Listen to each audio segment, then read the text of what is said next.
बुयू मायू झोक चालय त्याच. घ्या ग दीदी घे घे. चला चला घरला चला.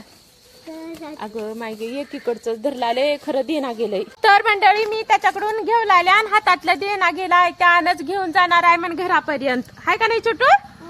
त्यानंच घेऊन जाणार आहे म्हण आईला मदत करायला म्हण. अर्धे टमाटे गाळत चाललाय. आता दोघं धरल्यात बहीण भाऊ. आणलो आणलं कुठून आणलं कुणाचं आहे पैसे पैसे पैसे देऊन आणला का दे ना ते पैसे दिला. आता ते उचल ना गेले म्हणून तिथं घाट लाव का बाबा. मायो लवंडला आलाय की बाबा वजनानं. तुरु तुरु तुरु तुरु तुरु. अगं मग घरात आला की ग माझा सोनिया.